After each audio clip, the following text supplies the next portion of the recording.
albums found in a trash bin, a member quietly wiping her entire social media, a beloved idol returning after months of silence, and not everyone is happy about it, and a group whose sales numbers are raising some very serious questions. There is a lot going on in K-pop right now, and we are breaking it all down for you today. So if you are new here, make sure you hit that subscribe button and let's get into it. Let's start with what a lot of you have been watching closely, and that is the ongoing situation with KATSEYE's Manon.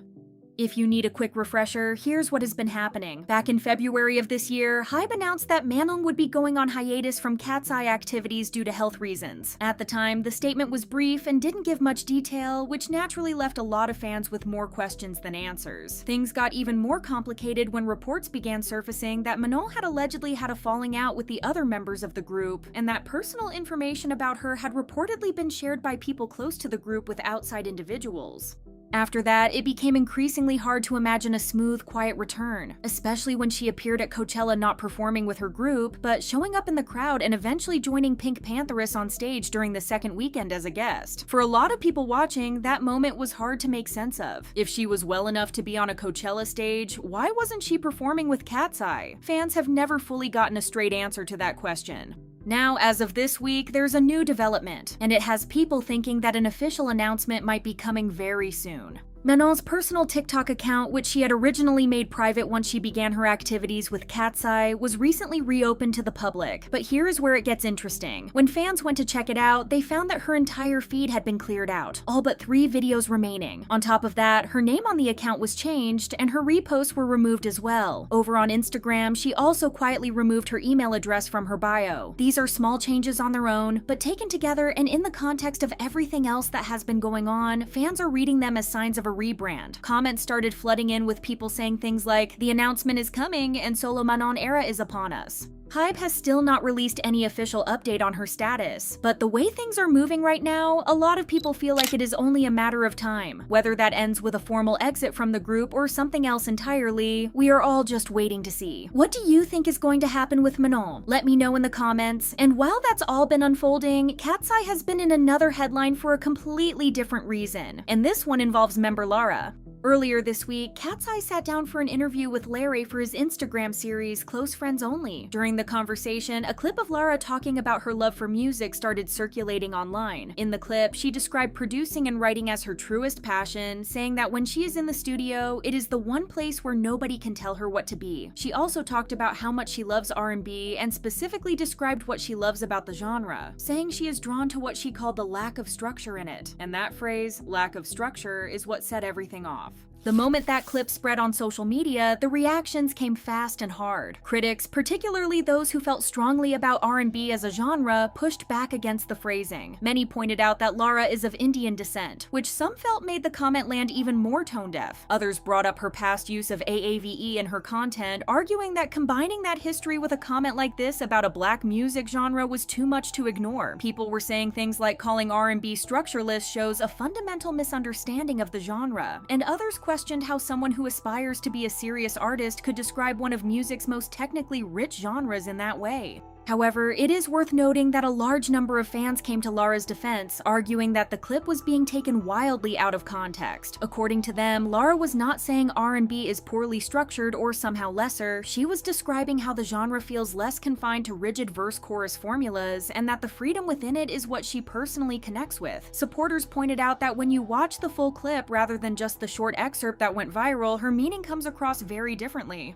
Still, the damage in terms of public perception had already spread before the full context made its rounds. It is a reminder of how quickly a single phrase can spiral, especially for groups that are already under constant scrutiny. Was this a case of genuine disrespect toward R&B, or just a comment that was misread? That one probably depends on who you ask. Now let's talk about something that has been causing a lot of noise in the K-pop community over the past couple of days, and it involves Cortis and their first week album numbers. For some context, Cortis is a HYBE boy group that recently made their comeback with their second mini-album. On May 10th, which marked the final day of their first week sales period, it was reported that the group had sold 2.313 million copies. That is a staggering number. In fact, it was reported as the highest first week sales of any fifth-generation group, placing them among some of the top first week debuts across all of K-pop history. But instead of that milestone being met with celebration across the board, it immediately ran into serious skepticism.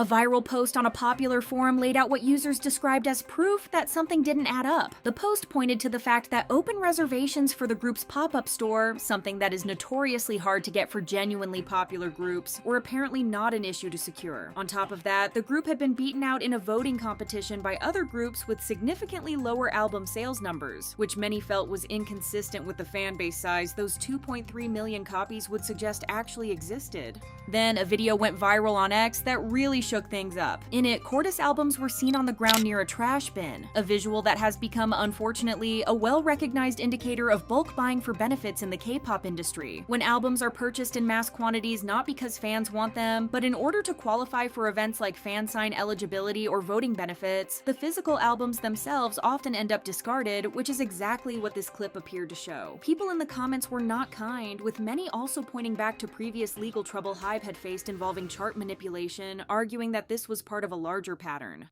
That said, not everyone agreed with the suspicions. Defenders of the group pointed to YouTube as a counterexample, noting that Cortis consistently draws strong streams, high view counts, and significant engagement, which they argued was more organic evidence of real popularity than any voting contest result could suggest. This one is still unfolding, and no official response has addressed the allegations directly. But the conversation it has started, about Sajegi, about what album sales really mean in 2026, and about whether the industry's metrics can even be trusted anymore, is one that is not going away anytime soon.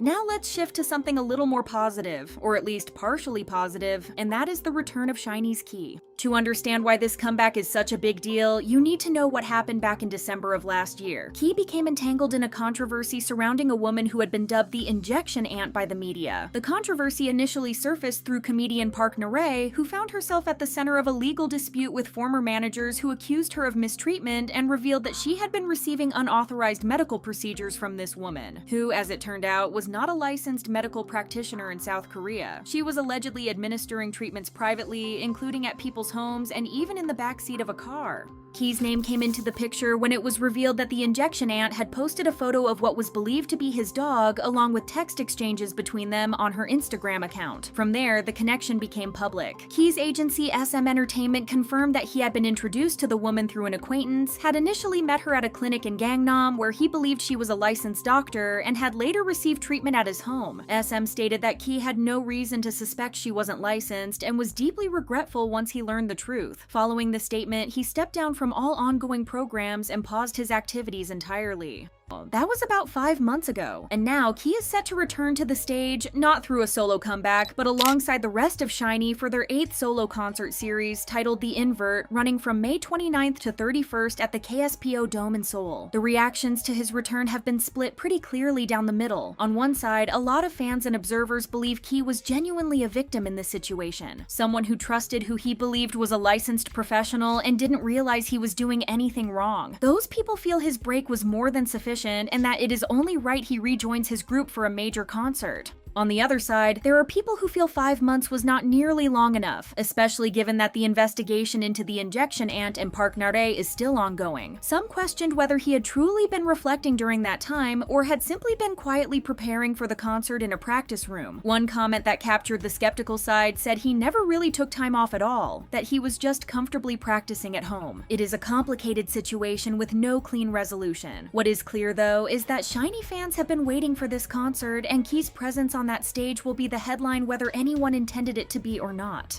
And finally, let's end on what might be the most significant solo story in K-pop right now, and that is ENHYPEN's Heung, who is no longer ENHYPEN's Heung. He is now going by Evan, and his solo debut is almost here. Let's go back to where this all started. On March 10th of this year, Belift Lab dropped a statement that genuinely shocked the fandom. Heung would be departing from ENHYPEN following what the label described as thorough, in-depth discussions with the entire group about their future direction and goals. The announcement said that Heung had his own distinct musical vision, and the agency had decided to respect that. ENHYPEN would continue as a 6-member group, while Heung would begin preparing for a solo debut while staying under Belift Lab.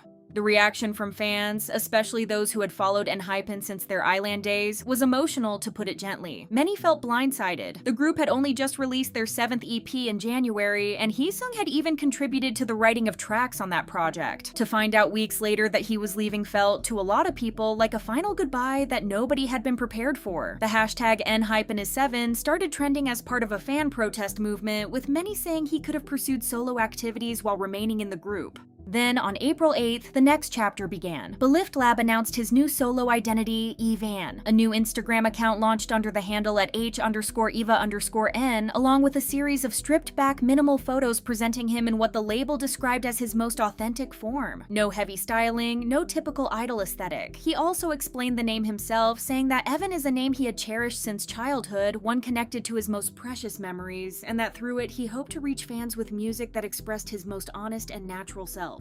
Now the latest news is that his solo debut is confirmed for next month. He is set to appear at the Busan One Asia Festival on June 28th, and then at KCON LA 2026 on August 16th, where he will perform on the M Countdown stage. His profile as a solo artist describes him as an all-rounder vocalist with a, quote, trendy, sophisticated tone, a distinct move away from the polished group identity he carried for 5 years. Whether you are someone who is excited to see who Evan becomes, or someone still grieving what ENHYPEN lost, or maybe both, there is no denying this is a genuinely new chapter, and the K-pop world is watching closely to see what he does with it. And that is everything for today's update. From Manon's quiet social media cleanse to Cortis' controversial sales numbers, Key's long-awaited return, and Heung stepping into his new era as Evan, there is genuinely a lot happening right now. If you made it this far, thank you so much for watching. Drop your thoughts in the comments. I want to know which story hit you the hardest this week. Don't forget to like this video if you found it helpful, and subscribe if you haven't already. I'll see you in the next one.